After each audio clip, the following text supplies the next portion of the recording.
रोरोनोआ Zoro the greatest character in One Piece एक ऐसा बंदा है जो स्टार्टिंग से हमारे सामने होकर भी मिस्टीरियस वाइब देता है।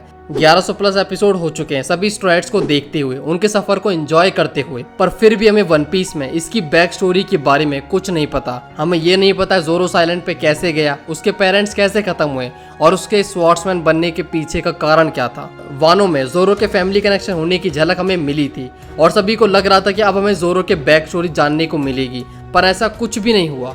ज़ोरो अभी तक एक मिस्टीरियस कैरेक्टर ही बना हुआ है।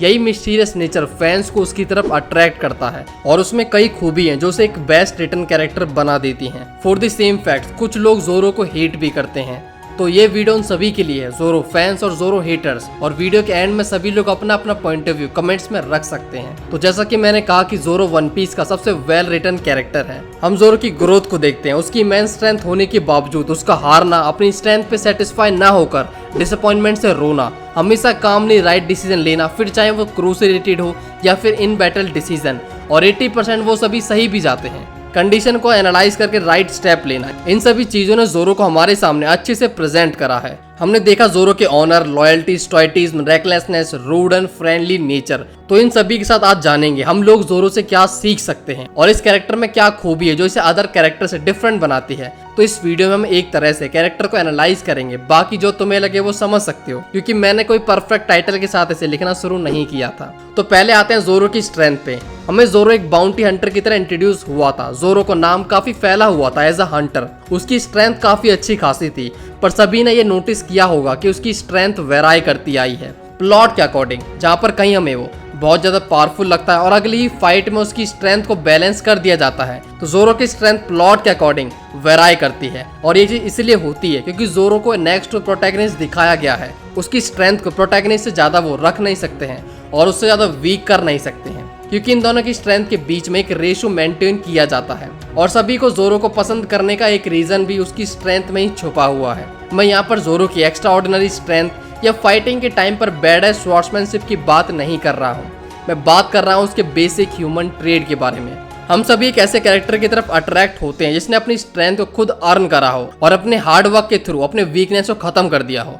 और ज़ोरो हमें स्टार्टिंग से ही ऐसा करते हुए दिखा है, जहाँ पर पूरा क्रू मजे कर रहा है, कोई खाना बना रहा है, कोई लौंडिया छेड़ रहा है, कोई खा रहा है। उसी क्रू के बीच में एक ऐसा बंदा है जो इंटेंस वर्कआउट में लगा हुआ है। बचपन से ही ज़ोरो कोई गॉड गिफ्टेड टैलेंट के साथ नहीं दिखा है, उसने अपने हार्ड वर्क से वो अचीव किया है। वो शुरुआत से खुद को एक टफ ट्रेनिंग से गुजार रहा है, जिससे उसने अपनी प्रेजेंट स्ट्रेंथ को अचीव किया है। इसी तरह से हम उसकी विल पावर को देखते हैं कि कोई किस हद तक जा सकता है कुछ पाने के लिए, और किसी चीज में मास्टर बनने या फिर किसी चीज के टॉप पर जाने के लिए विल पावर की बहुत जरूरत होती है। वीक विल वाला आदमी कहीं ना कहीं तो जाकर हार मान ही लेगा। वहीं उसके अगेंस्ट में हम ज़ोरो को देखते हैं जिसकी विल बहुत ही ज्यादा स्ट्रांग है।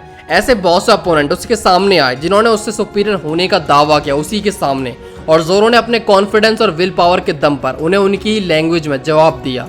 ऐसे बहुत से इंसिडेंट हमने इस सफर में देखे हैं जहाँ पर ज़ोरो अपनी स्ट्रांग विल पावर को शो करता है। इसे देखकर ओपोनेंट तक नहीं समझा कि ज़ोरो किसी क्रू का कैप्टन होगा, क्योंकि इस लेवल का रिजॉल्व और स्ट्रांग विल पावर पोजेस करना अपने ड्रीम्स के लिए, ये सारी क्वालिटी एक लीडर के अंदर होती है। और वन पीस फैंस में ज़ोरो को पसंद या फिर नापसंद करने के अपने रीजंस हैं, पर जो सबसे ज़्यादा अफेक्ट करता है वो उसका कैरेक्टर डेवलपमेंट। किसी भी कैरेक्टर को लाइक या फिर डिसलाइक करना उसके कैरेक्टर डेवलपमेंट पे डिपेंड करता है कि वो हमारे लिए कैसे वाइव कर रहा है। तो ज़ोरो के केस में ज़ोरो मोस्टली एक बिग ब्रदर वाली वाइब देता है, स्पेशली चॉपर के आने के बाद।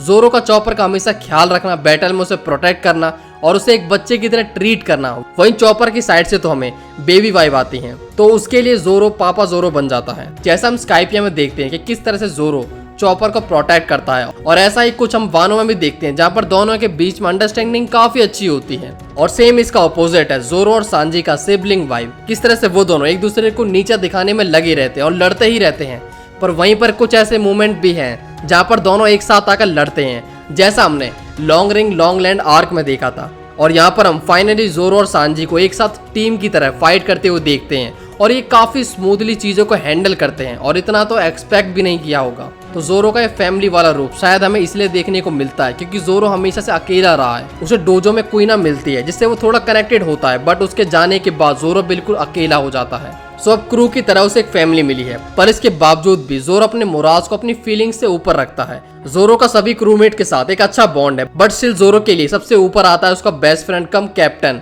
लूफी। और ऐसा वो मल्टीपल सिचुएशन पे प्रूव कर चुका है। एज अ क्रू सबसे ऊपर लूफी ही आता है। अगर कोई क्रूमेट क्रू के अगेंस्ट में कुछ करता है तो जोरो एक सेकंड नहीं लगाता उसे स्ट्रेंजर की तरह ट्रीट करने में। ये चीज सुनने में भले ही थोड़ी अजीब लगे, बट ये क्वालिटी शो करती है जोरो के क्लियर माइंडसेट को। सो ओडा ने जिस तरह से जोरो के कैरेक्टर को डीपली लिखा है, अलग अलग कंडीशन पे हम उसकी एक अलग ट्रेड को देखने को मिलते हैं। हर एक ट्रेड एक मैनलीहुड को रिप्रेजेंट करती है। That's why every man wants to be like Zorro और every women wants Zorro. Character ऐसा लिखो कि 4 लोग उसके जैसा बनना चाहें। अगर तुम्हें वीडियो देखने में मजा आ रहा है तो क्यों ना वीडियो को लाइक और कमेंट किया जाए, और जिसने चैनल को सब्सक्राइब नहीं करा है वो चैनल को सब्सक्राइब कर ले।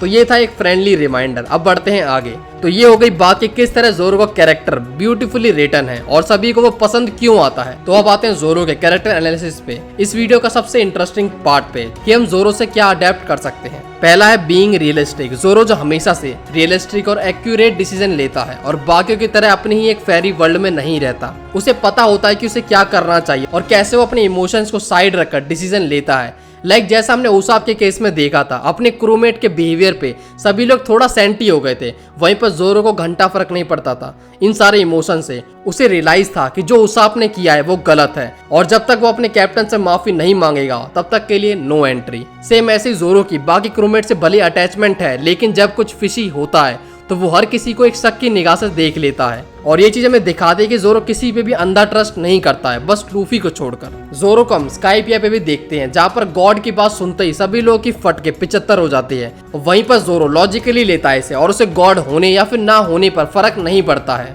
जो गलत है वो गलत है। ये चीज रियल लाइफ में भी बहुत ज्यादा जरूरी है कि खुद के डिसीजंस अपनी इमोशनल साइड को अलग रखते हुए लिए जाएं, फिर चाहे कंडीशन कैसी भी हो, क्योंकि रियलिटी में रहना बेटर होता है एक बनावटी दुनिया से। नेक्स्ट है बीइंग रिलैक्स्ड। हमने जोरो को देखा है जो ज्यादातर टाइम काफी कूल और रिलैक्स्ड ही रहता है, फिर चाहे उसके सामने कैसी भी सिचुएशन क्यों ना हो वो उसे इंटरमीडिएट नहीं कर पाती है। शिप पे कुछ भी होता रहे, आंधी आए तूफान आए, क्रू के बीच में कुछ भी बकचोदी चल रही हो, पर जोरो अपना शांत रहकर एक जगह बैठा रहता है। तो उसका भी एक रीजन है, जैसा कि जोरो को हमने ज्यादातर टाइम इंटेंस ट्रेनिंग करते हुए देखा है। मोर ट्रेनिंग यानी मोर फैटिग। उसको नेग्लेक्ट करने के लिए 2 चीजों की जरूरत होती है, एक तो रेस्ट और दूसरा डिस्ट्रैक्शन। सो इस डिस्ट्रैक्शन को अचीव करने के लिए जोरो सहारा लेता है बूज यानी अल्कोहल का। जोरो जो हर एक मौके पे जम के पीता है और सेम वो अपने इंटेंस सेशन के पेन टॉलरेंस को बढ़ाने के लिए अल्कोहल का यूज करता है, जिससे उसका दिमाग डिस्ट्रैक्टेड रहे और उसका डोपामिन लेवल भी ऊपर रहे। दिमाग शांत रहेगा तो हर सिचुएशन लॉजिकली एनालाइज करके राइट डिसीजन लिया जा सकता है। अब इसका मतलब ये नहीं है कि अपना पेन टॉलरेंस या फिर शांति अचीव करने के लिए तुम लोग भी भंड हो जाओ। वो एक फ्रिक्शनल कैरेक्टर है तो उसका लीवर खराब नहीं होगा,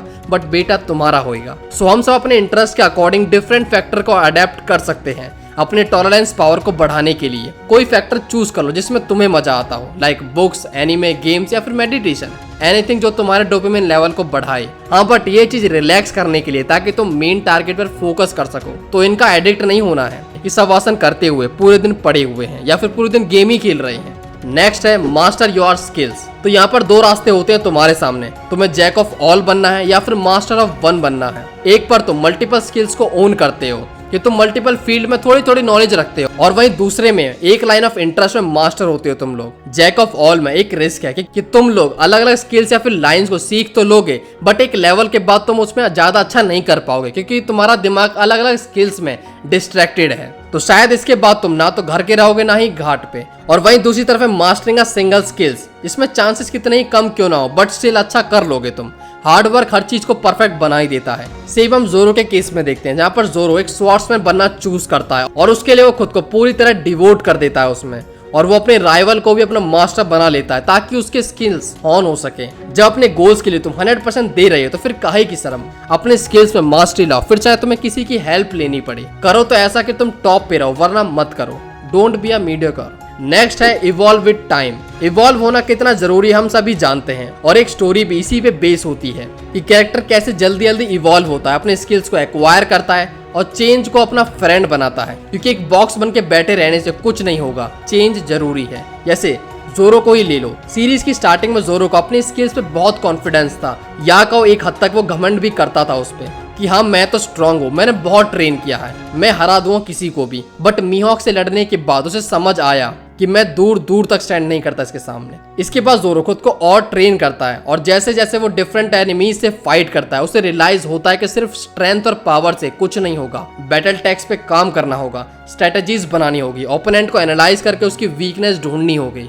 आगे हम जोरो को धीरे धीरे चेंज होते हुए देखते हैं। वो बैटल में बाकी टीममेट्स की हेल्प भी करता है, उनके साथ मिलकर लड़ता भी है। तो देखो कितना चेंज आया उसमें। सीरीज की स्टार्टिंग से लेकर करंट तक जोरो कंप्लीटली चेंज हो चुका है। सेम यही चीज हम पर भी अप्लाई होती है कि हम टाइम के साथ इवॉल्व होते हैं कि नहीं। अगर नहीं होते हैं तो टाइम तो चलता रहेगा, बट हम अपनी जिंदगी में वहीं के वहीं रह जाएंगे।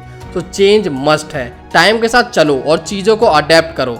नेक्स्ट है पुश योर लिमिट। जोरो स्टार्टिंग से हमें फेलियर तक ट्राई करता वो दिखा है। वो हर चीज को अपना 100% देता है, फिर चाहे वो फाइट में किसी को हराना हो या फिर स्ट्रॉन्ग एनिमी के आगे भी हार ना मानना। अपनी लिमिट्स को जोरो हमेशा एक्सीड करता रहा है, फिर चाहे वो स्ट्रेंथ के मामले में हो या फिर टॉलरेंस के बारे में। और यहीं पर हमें फेमस मोमेंट नथिंग हैपन देखने को मिलता है, जहाँ पर जोरो लूफी के हिस्से का सारा पेन बेयर करता है और अपनी फ्रेंडशिप के लिए अपनी लाइफ तक को ऑफर कर देता है। अब चाहे वो बैटल फील्ड में हो या फिर फ्रेंडशिप बॉन्ड, जोरो खुद को दोनों जगह प्रूव करता है और अपनी लिमिट्स को पुश करता है। तो अपनी लिमिट्स को पुश करो, खुद को बेहतर बनाओ। तो हम अपने आप को बेहतर बनाने की कोशिश क्यों नहीं कर सकते हैं। हर कैरेक्टर में बहुत सारी ट्रेड्स होती है जो हम अडेप्ट कर सकते हैं फॉर आवर ओन गुड। सो जोरो से तुम कैसे रिलेट करते हो और तुमने उससे क्या सीखा, वो कमेंट्स में जरूर बताएं।